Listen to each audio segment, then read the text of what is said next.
pessoal, tudo bem com vocês? Começando mais dizendo aqui, né, que a gente está consternado pelo fato que está acontecendo na Venezuela.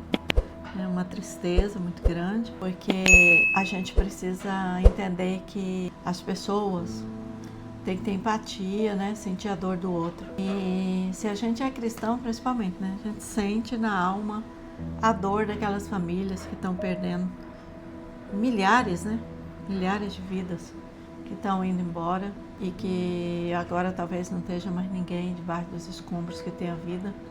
Não tenho visto ninguém comentar, ninguém chamar para orar por eles, mas eu estou aqui para dizer, gente, vamos orar, né, pelos familiares e agradecer a Deus por aqueles que conseguiram sair vivos, né, ali de baixo, que são histórias lindas também, né, daqueles que Deus pôs a mão e tirou dali com vida, né. Então, voltando aqui ao nosso vídeo, vamos falar sobre um moço rico. Até ontem a gente estava assim, qual mensagem da Bíblia a gente vai colocar, né? Mas ontem, conversando com algumas pessoas sobre esse assunto, né? Sobre riquezas, aí o Espírito Santo tocou em meu coração, e eu creio que foi ele, porque o Espírito que eu sirvo é o Espírito Santo. Fala do jovem rico. Eu lembrei daquele jovem rico que foi encontrar com Jesus. Então, quando Jesus estava caminhando aqui, no seu ministério, aqui terreno, aquele jovem veio até Jesus interessado em saber alguma coisa de Jesus. Mas o que ele estava interessado? Se ele era rico, ele não faltava nada para ele. Pelo que a Bíblia fala, né, ele era dono de muitos bens, muitas riquezas. Só que faltava algo para ele faltava algo, e ele sentiu que faltava algo. Talvez ninguém nem tivesse falado nada para ele, mas ele sentiu. E aí ele pensou, me falta a vida eterna garantida. Então eu vou até Jesus, vou ver o que eu posso fazer, né? Porque para criar riquezas, para conseguir riqueza, eu já consegui. Agora vamos ver o que eu tenho que fazer para conseguir a vida eterna. Porque às vezes a gente procura primeiro conseguir as riquezas, né? Para depois pensar na vida eterna. E esse é o nosso erro, o erro de todo mundo. Nós vamos iniciar aqui uma leitura e a gente vai meditar nesse assunto. Olá, pessoal. O nosso assunto está baseado no livro bíblico do Evangelho de Mateus, no capítulo 19 e o versículo 16 ao 25. Um jovem se aproximou de Jesus e lhe perguntou: Mestre, que farei de bom para ter a vida eterna? Por que você me pergunta sobre o que é bom? Jesus respondeu: há somente um que é bom. Se você quer entrar na vida, obedeça aos mandamentos, na vida eterna. Aí, fazendo uma paradinha aí, né? Ele já chega querendo fazer média com Jesus, né? Bom mestre, por que chamas bom? Né? Bom é obedecer a palavra de Deus. Bom é obedecer os mandamentos. Mas Jesus já conhecia ele, né? Porque Jesus sabia tudo, como sabe tudo de cada um de nós, né? Mas ele queria pegá-lo assim, diante de todos, para mostrar porque Jesus não queria mostrar o erro do jovem. Jesus queria mostrar para nós, para todos, o que é o mais importante e o que é bom na nossa vida, né? Aí ele pergunta, né? Quais são esses mandamentos? Perguntou. O próprio Jesus diz, não matarás ou não assassine, né? Isso. Não adulterarás ou não adultere, não furtarás, não dê falso testemunho. Honre o seu pai e a sua mãe. E ame ao seu próximo como a você mesmo.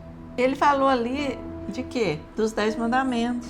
E amar o seu irmão como a ti mesmo já está implícito os outros mandamentos, né? Porque se você ama o próximo como a ti mesmo, você não vai fazer nada disso contra o outro. Você não vai entristecer o seu pai e sua mãe. Você não vai envergonhar o seu pai e sua mãe. Você vai honrar, né? Que como está pedindo aqui, né? Mandando, né? Não é nem um pedido, é um mandamento. Então, Jesus, ele aí já citou os 10 mandamentos, porque ele falou que ele não veio para anular a lei. Ele veio para cumprir a lei. Só que aí ele veio com amor e pediu que nós amássemos, né, ao próximo como a nós mesmos. Então, não. É fácil a gente querer o bem para nós. É fácil a gente querer estar bem, né? Mas o outro, às vezes, não importa para muita gente, né? E aí ele disse, né? Então ele ficou até maravilhado com a resposta de Jesus, né? E disse, né? Ah, tudo isso eu tenho obedecido. O que me falta ainda? E aí Jesus respondeu: se você quer ser perfeito, faça o seguinte: vá, venda os seus bens e dê o dinheiro aos pobres. E terá um tesouro nos céus. Depois venha e siga-me. Aí o jovem não gostou da resposta, né? Ouvindo isso, ele afastou-se triste porque ele tinha muitos bens e muitas riquezas. Então, gente, mas aí o problema era ele ter os bens e as riquezas, né? O problema não era esse. O problema era que o coração dele estava preso nas riquezas, nos bens. Se Jesus tivesse falado isso para um dos mais ricos da atualidade, qual seria a reação? Não precisa nem ser os mais ricos. Talvez assim para uma classe média mesmo. Talvez fosse Jesus estivesse aqui, né? Vamos fazer uma conjuntura. Jesus está aqui, como naquele tempo, andando e muita gente seguindo. Aí ele dissesse para nós: deixa a sua casa lá, vende e me segue. Será que a gente faria isso? As pessoas às vezes pensam que a Bíblia condena a riqueza. Não é isso. Não Mas é isso. não se trata disso. Trata-se aonde está o coração da pessoa que é rico. Não, Até porque Jó, como nós já falamos num vídeo anterior, era rico. era muito rico. O homem mais rico da terra, mais próspero. Mesmo depois que ele perdeu tudo, ele não Não deixou de adorar a Deus. Agora, muitos outros ricos, eles não querem dividir nem a metade ou nem uma 10%. parte do que eles têm. 10%. Porque eles pensam, trabalhei duro para conquistar isso aqui.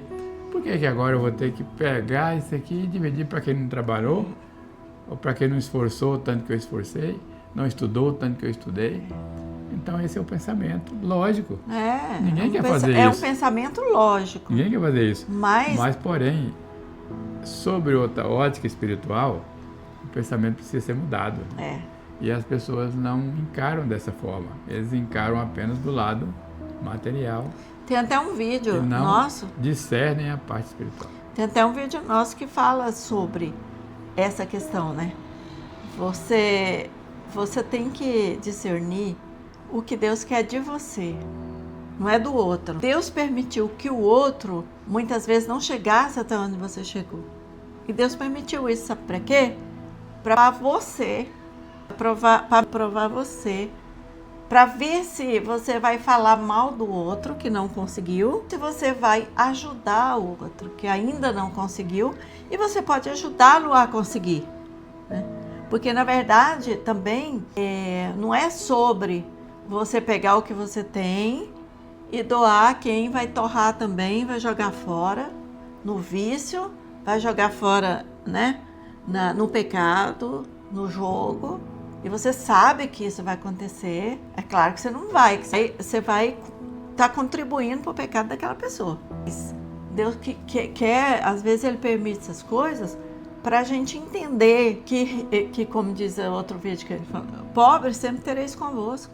Mas tem porque você tem que exercer a sua fé e o seu amor com eles. Porque se você não mostrar que você é diferente, se você não mostrar que você ama, não é mostrar para os outros, né, gente? Não é fazer vídeo, tô trazendo aqui, né, que eu já vi muito, uma cesta básica para fulano, tô trazendo aqui um dinheiro para ciclano e botar na rede social. Não, não é isso. É você mostrar para você mesmo, porque Deus já sabe quem é você. Vai mostrar para nós mesmos que nós somos capazes de amar. E aquele jovem, ele se entristeceu muito com essa determinação, né? Ou melhor, com esse mandamento que Jesus citou para ele. E a Bíblia diz que ele se afastou-se. Não quis mais continuar o diálogo. Porque ele não queria dispor dos seus bens. Aí então Jesus disse aos seus discípulos, que estavam ali do lado, né?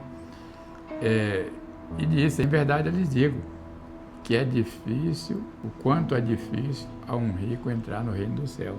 Não porque é rico, mas por causa dessa decisão Do amor ao dinheiro. que eles não querem tomar, né? Ninguém quer tomar. E ainda falou assim, digo ainda que é mais fácil um camelo passar pelo fundo de uma agulha do que um rico entrar no reino dos céus. Ele colocou aí em torno de comparação a dificuldade, né? Dificuldade. Não quer dizer que o rico e aí os discípulos dizem, não, então é impossível.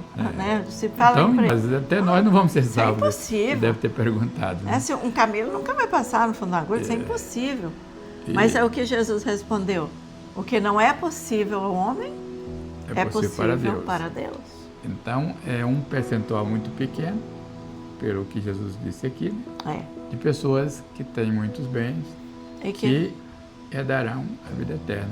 Que são desprendidos. Não porque eles são ricos. Não, mas porque eles estão porque presos. Eles não querem atentar para o mandamento do Mestre. Né? E quanto mais quer, esse é o pecado do homem. Essa é a necessidade humana e limitada de nunca estar satisfeito com tudo que tem. E se ele tem uma camisa, ele quer duas. Se tem duas, ele quer três, e assim por diante. Tem um carro, ele quer outro melhor. Então é sempre isso, é normal. Humanamente falando. Mas Deus não quer isso para nós. Não é compensável acumular bens na terra e não ter tesouro nos céus. Isso que Jesus quis deixar bem claro. Não. Você pode ser rico aqui e pode ser rico lá, desde que você faça dessa forma que eu estou explicando aqui. E você precisa fazer a diferença, né, na sua vida e na terra, que aqui o reino de Deus está sendo aqui. Jesus veio para implantar esse reino. Aí o povo pensava, as pessoas que mataram ele, pensavam que ele queria reinar aqui. Não, ele veio para salvar, mas ele implantou um reino de Deus aqui que nós estamos trabalhando para ele. Nós estamos aqui. O reino dele e vai chegar o dia que ele volta. E aí ele vai pedir para nós, né? Vai pedir o retorno do que ele mandou a gente fazer. Ele vai cobrar o que ele ordenou a gente fazer. Então, tem um outro versículo na Bíblia também que fala sobre essa questão do dinheiro, né? Essa questão do apego, né? O amor ao dinheiro. Diz que é a raiz de todo mal. Depois a gente vai chegar lá. Continuando aqui em Mateus ainda, né? Mateus que no versículo 19, o versículo 26 ao 30. Aí Jesus olhou para eles, né? Os discípulos que estavam questionando Jesus e falou, desse jeito nem nós vamos ser salvos, né? Para o homem é impossível, mas para Deus todas as coisas são possíveis. Foi a resposta de Jesus para os discípulos. Então Pedro lhe respondeu, veja bem, nós deixamos, eu já expliquei aqui, né? Está em Mateus, capítulo 19, versículo 26 ao 30. Isso. Nós deixamos tudo para seguir-te. Que será de nós? Jesus lhe disse. Pedro, olha Pedro.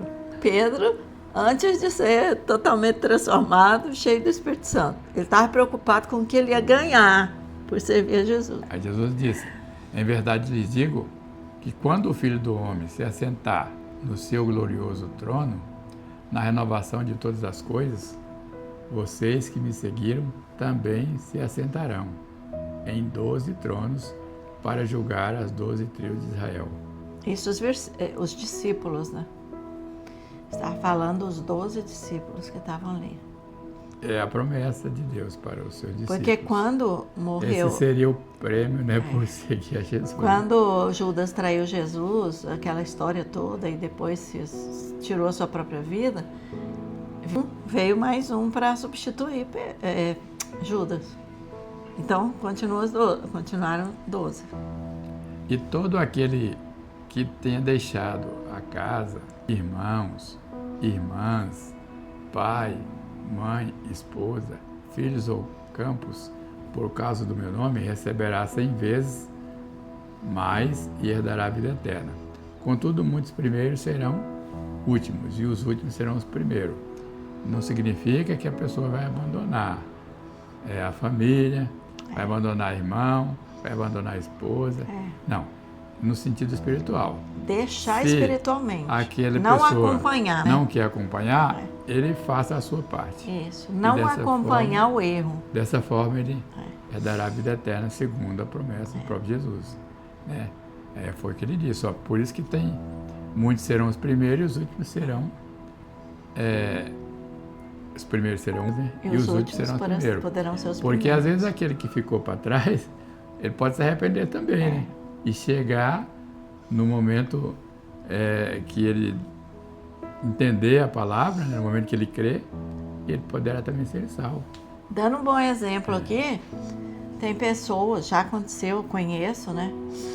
Em todas as religiões, em todas as denominações cristãs, a gente vê isso acontecer. Pessoas que começam a fé de uma forma muito, desde criança, outra hora desde jovem, com muita animação, pessoas que louvam, que tocam, que pregam, que fazem tudo para o Senhor, para o reino de Deus aqui na terra. Mas quando chega na maturidade, para a velhice, ele se deixa enganar pelo maligno, né? E entrar para o pecado, uma coisa que é muito triste isso. Ele perde todo aquele tempo dele. Por quê? Porque não importa quantos anos nós servimos o Senhor. Importa se quando Ele voltar estivermos servindo. Está escrito. Então, muitos que não serviam, né? Que muitas vezes aqueles que faziam a obra de Deus criticavam, muitos que estavam na sarjeta, estavam bebendo, estavam roubando, estavam fazendo tudo de ruim. Aí aquele pregador que existe em toda a denominação, aquele que se acha mais santo de qualquer um, e criticou e fez isso e fez aquilo e desafiou até Satanás, que eu conheci um no início da minha fé, que desafiava Satanás porque ele achava que ele era capaz de tudo, porque Deus tinha revestido ele realmente. Só que cresceu a fama e achou que já era bom demais, né? Muitas pessoas dessas caíram e morreram na queda. Caíram espiritualmente, na sarjeta espiritual, morreram na escuridão. Então, muitos serão primeiros, né? E muitos serão derradeiros. Então, não tem esse negócio de, eu sou desde criança. Não importa se você é de verdade e se você faz o que Deus está mandando. Isso que importa.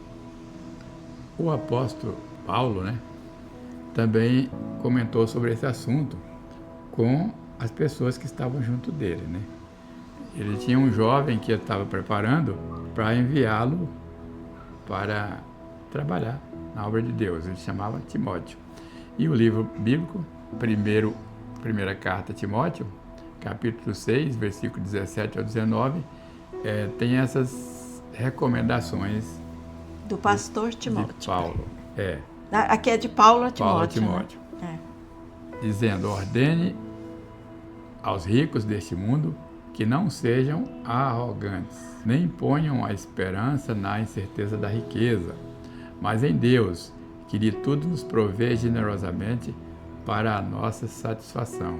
Então, tudo que a pessoa consegue angariar na terra, em termos de riqueza, é uma concessão do próprio Deus. Permitiu, encaminhou as coisas e a pessoa recebeu.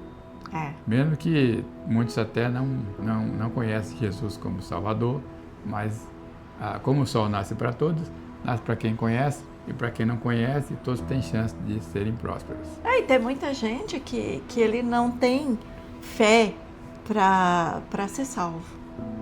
Ainda, e às vezes nunca vai ter. Mas ele tem fé que ele vai ficar rico. E ele fica. Porque Deus também, ele não faz acepção de pessoas.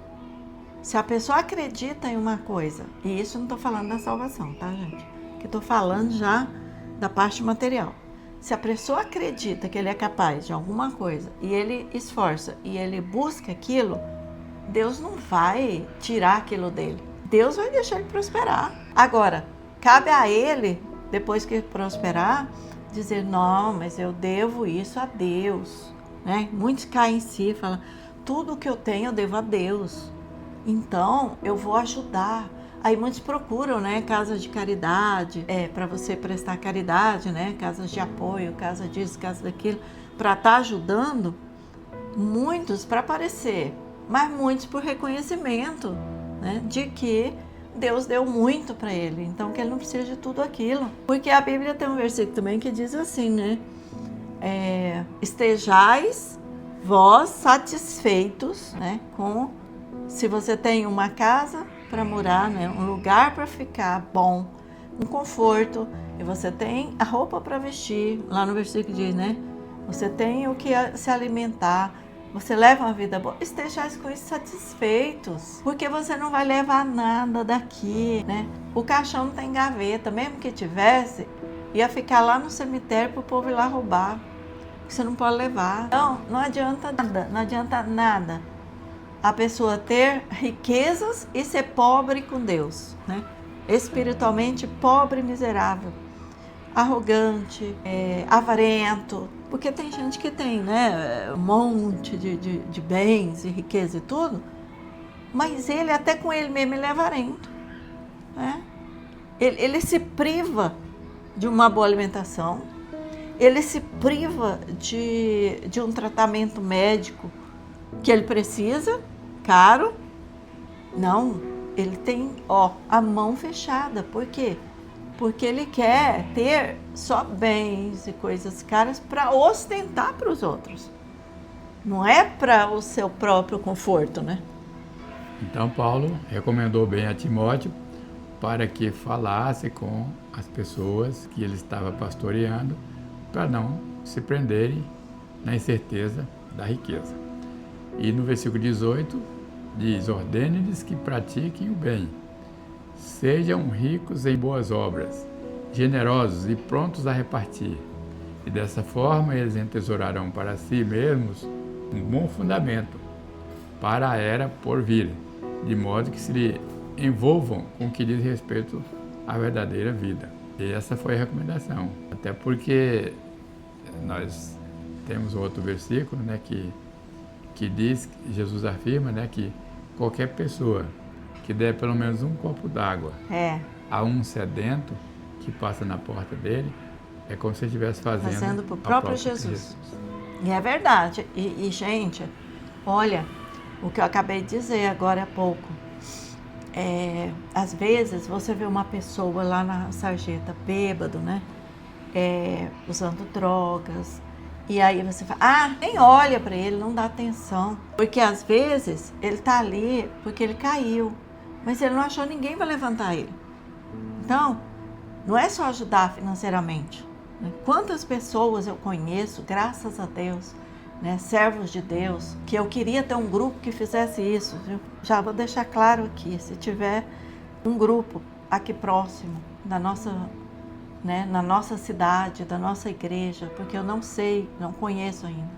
Se tiver algum grupo que faz esse trabalho com aqueles que estão lá na sarjeta, jogado, eu quero estar junto, porque eu não posso fazer isso. E às vezes nós dois só não damos conta de fazer isso pela nossa idade, pelas nossas, né, debilidades físicas, mas a gente pode ajudar, porque esse é o verdadeiro amor, é você levantar, ajudar a pessoa até que ele consiga se manter sozinho, porque eu já vi vários casos que as pessoas são pegas lá na bebida, no vício, levado para a igreja, cuidado espiritualmente, materialmente, e ele reage, e ele volta a trabalhar, e ele volta a progredir, e daqui a pouco ele está ajudando outras pessoas.